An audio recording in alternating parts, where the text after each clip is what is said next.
قضاء کے مسائل شروع کیے تھے ہم نے، اور بنیادی باتیں گزشتہ اسباق میں ہم نے سماعت کر لی تھی۔ قضاء کسے کہتے ہیں؟ تو قضاء عربی میں حکم اور فیصلے کے معنی میں بولا جاتا ہے، اور اصطلاح شریعت میں اللہ تعالیٰ کے اتارے ہوئے قانون کے مطابق حق کے ساتھ لوگوں کے نزاعات میں فیصلہ کرنے کو قضاء کہتے ہیں۔ اور قاضی نمبر ایک تو ملزم ہوتا ہے، یعنی مخبر نہیں ہوتا، ملزم ہوتا ہے۔ مفتی مخبر ہوتا ہے۔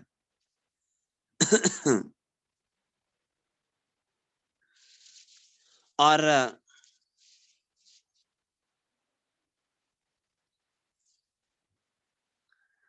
قاضی کے فیصلے میں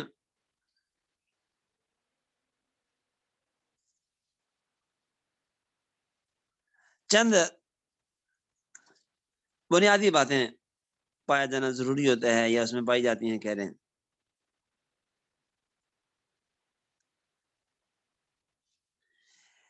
قاضی کا فیصلہ کتاب و سنت کے خلاف نہیں ہونا چاہیے، نہ اجماع امت کے خلاف ہونا چاہیے، اگر ہوگا تو معتبر نہیں ہوگا۔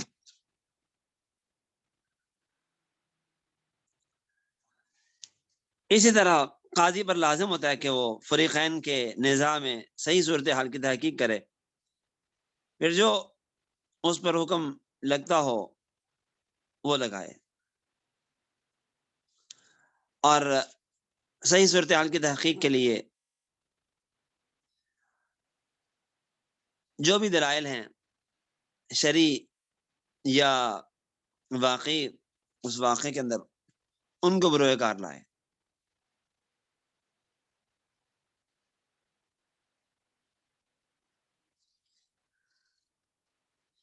اسی طرح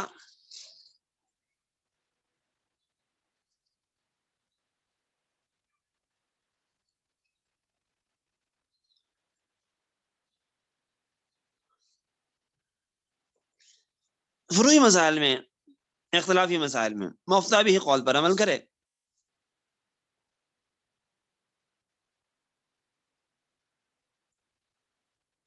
اور پھر اگر راج مرجوع میں اختلاف ہے اور قاضی نے اگر وہ صاحب رائے ہے کسی ایک کو ترجیح دے کے فیصلہ کیا تو درست ہوگا، اور وہی طے شدہ ہوگا ان لوگوں کے لیے۔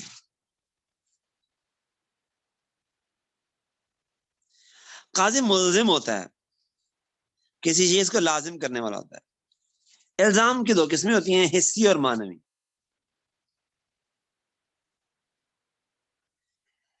حسی تو یہ کہ کسی کو کسی کام کا پابند کر دیا، یہ مجبور کر دیا، مثلاً کسی کو جیل میں ڈال دینا، رجم کر دینا، قصاص لے لینا، یہ الزام حسی کی مثالیں ہیں۔ اور الزام معنوی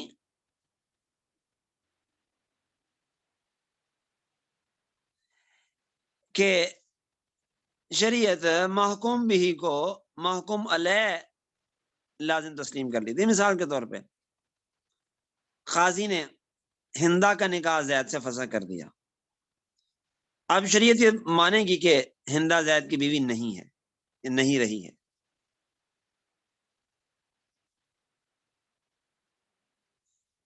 تو اس نے جو شرائط فسخ نکاح کی ہیں وہ پوری ہوتی ہوں تو فیصلہ کیا تو اس کے مطابق نکاح ختم ہو جائے گا۔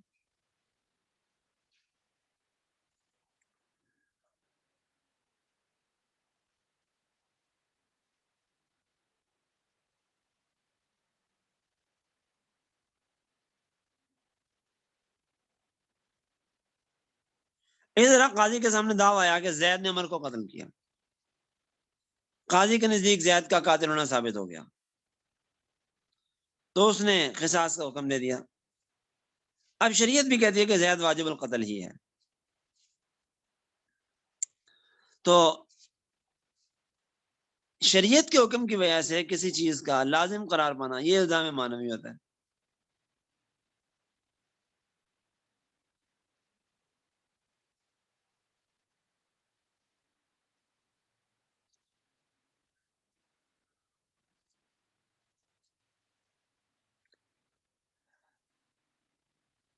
پھر یہاں پہ ایک بحث ہے تفویض قضا کی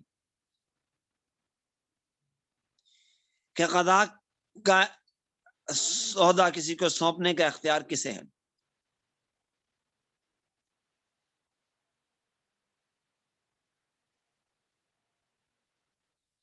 تو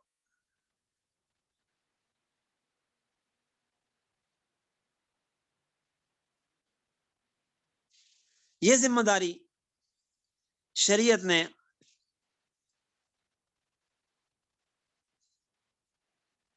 لگائی ہے امیر کی خلیفہ کی،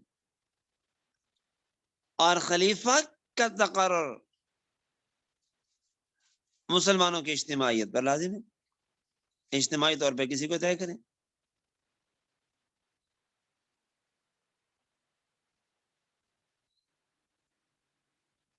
تو قیام امارت، نصب امیر، یہ شریعت کے مقاصد میں سے ایک اہم اور بڑا مقصد ہے.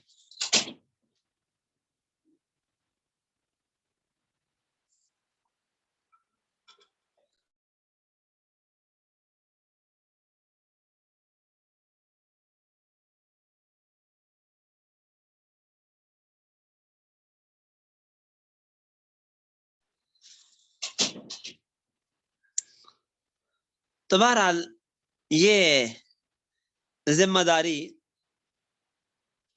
حکومت کی ہے. چنانچہ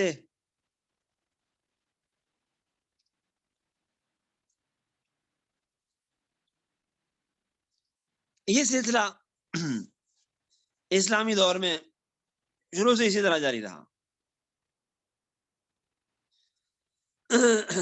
امیر کی خلیفہ کی تقرری کے بھی مختلف طریقے ہیں.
تو اب آج کے دور میں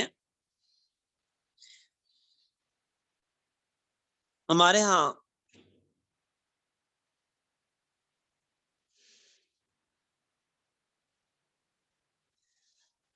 چونکہ جمہوری نظام ہے تو امیر کا تقرر تو ہمارے ہاں ووٹوں کے ذریعے ہوتا ہے. لیکن بہرحال اس کے بعد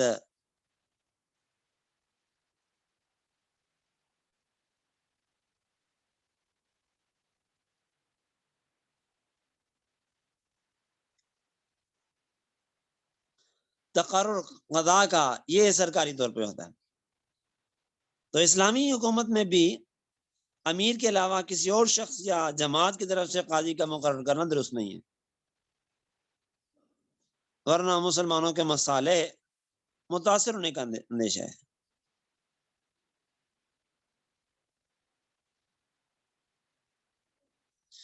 اور امیر کے لیے بھی جائز نہیں ہے کہ وہ مسلمانوں کے کسی مطالبے تک قاضی کے تقرر کو موقوف رکھے، بلکہ اسے چاہیے کہ یہ کام فوری طور پہ کیا جائے.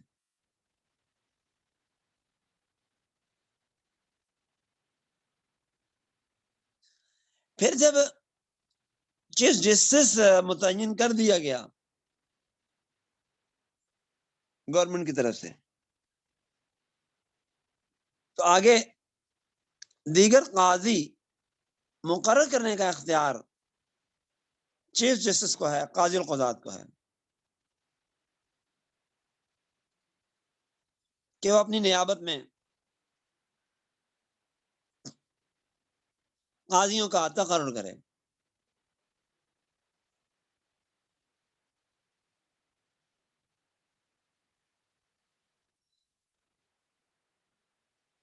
اور پھر وہ پوری سلطنت میں جہاں جہاں ضرورت ہو، جن شہروں میں جہاں تک لوگوں کا آنا آسان ہو، قاضی مقرر کرے گا.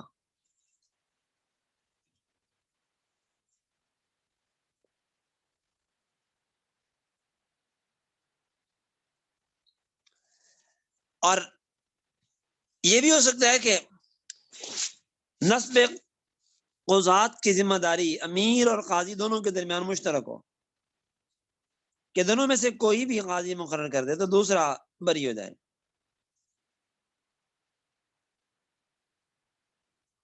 اور اگر ان دونوں کا آپس میں اختلاف ہو جائے تو امیر کی راجے ہوگی.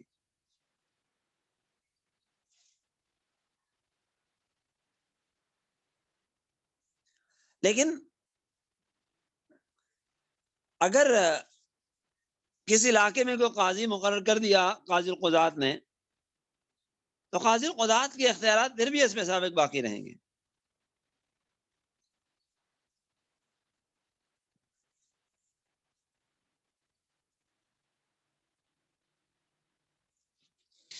ہاں، اگر امیر نے کسی علاقے میں کوئی قاضی مقرر کر دیا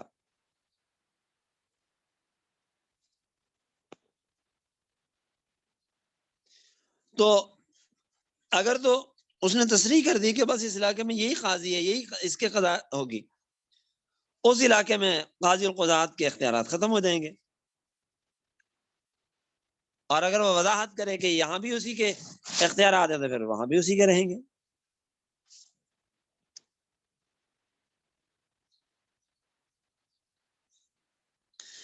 قاضی کے مقرر کرنے کے سلسلے میں امیر کی کیا ذمہ داری ہیں؟ تو اس کی ذمہ داری ہے کہ وہ زیر امارت علاقوں آبادیوں کا جائزہ لے. اگر تو وہاں کوئی قاضی مقرر کیا گیا ہوا تو اور وہ اپنے فرائض صحیح انجام دے رہا ہے تو ٹھیک ہے، اور نہیں تو مقرر کریں.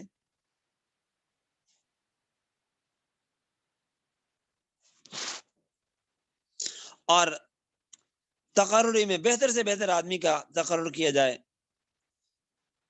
جو اس منصب کی نزاکتوں کو سمجھتا اور اسے ادا کر سکتا ہوں.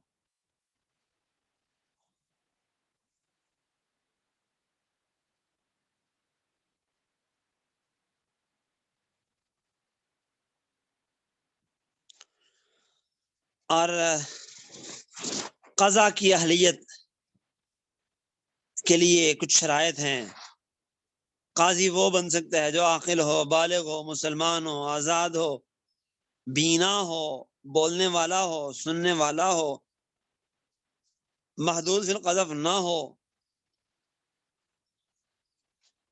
لہذا مجنون یا مختل الحواس شخص کا تقرر درست نہیں ہے، نابالغ کی تقرر درست نہیں ہے، غیر مسلم کو قاضی نہیں بنایا جا سکتا، مسلمان ہو شرط ہے، لیکن آپ کے پاکستان میں اسلام شرط نہیں ہے، اور یہاں کسی نابینا کو قاضی نہیں بنایا جا سکتا،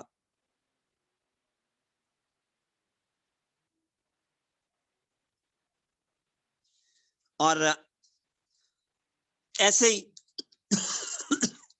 ایسے شخص کو بھی قاضی نہیں بنایا جا سکتا جو دن میں تو دیکھ سکتا ہے، رات کو نہیں دیکھ سکتا، بہرے آدمی کو نہیں بنایا جا سکتا، گونگے آدمی کو نہیں بنایا جا سکتا،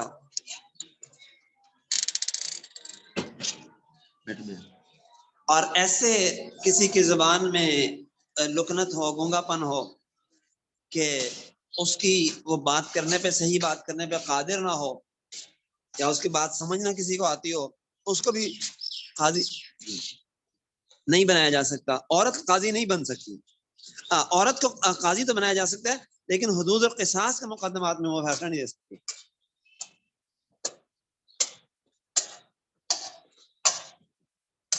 اور پھر کچھ صفات ہیں جن کا لحاظ کرنا بھی ضروری ہے،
توجہ فرمائیں.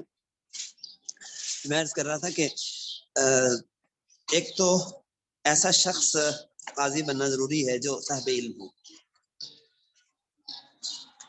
اب علم میں ضروری ہے کہ حلال حرام کا علم بھی ہو، ضروری احکام جانتا ہو، اور قضاء کے کام کی نزاکتوں دشواریوں کو سمجھتا ہو، اور جو مسائل آئیں اس کے پاس قضاء کے تو ان جو نئے مسائل آئیں ان میں کسی مفتی سے فتویٰ لے کر مقدمے کا فیصلہ کرے. اس لیے کہ جاہل آدمی اگر منصب قضاء پہ فائز ہوگا تو فساد کا موجب بن سکتا ہے. جیسے کہ ہمارے ہاں نبی پاک نے فرمایا کہ قاضی 3 قسم کے ہوں گے. ایک قاضی جنت میں جائیں گے، ایک جہنم میں جائیں گے. جنت میں جائیں گے جو صحیح علم رکھتے ہوں گے اور اپنے علم کے مطابق فیصلہ کرتے ہوں گے، اور وہ قاضی جن کے پاس علم تو ہوگا لیکن علم کے خلاف فیصلہ کریں گے یا بالکل سرے سے جاہل ہوں گے، فرمایا وہ جہنم میں جائیں گے.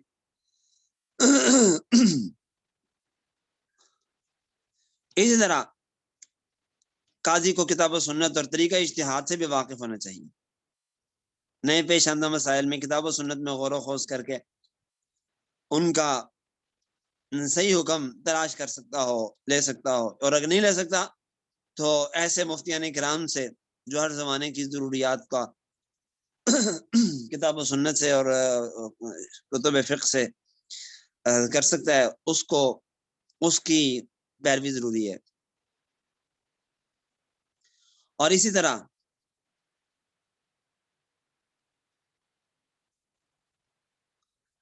قاضی کا علم حدیث، آثار صحابہ، فقہ میں بھی ہونا چاہیے. عربی زبان جانتا ہو، اپنے علاقے کی زبان جانتا ہو، اور دستاویز اور دیگر معاہدات، کاغذات، ثبوت وغیرہ باقی چیزیں جتنی ہیں ان کی زبان جانتا ہو اور انہیں سمجھتا ہو. اپنے علاقے کی عرف، رواج، معاشرت، طور طریقوں سے بھی واقف ہو، اس پہ نگاہ ہو، اور علماء سے مشورہ لینے میں آر محسوس نہ کرے کبھی. اور دوسری شرط ہے عدل. اس کی تفصیلات کچھ زیادہ ہیں تو یہ اسے پھر اگلے سبق پہ رکھ لیتے ہیں، چونکہ ہمارا سبق 40 منٹ تک ہوتا ہے، 40 منٹ تقریباً ہو گئے. تو انشاءاللہ عدل کی صفات یہ انشاءاللہ اگلی نشست میں کریں گے. آج اسی پہ اتفاق کرتے ہیں. حضرت مرحمہ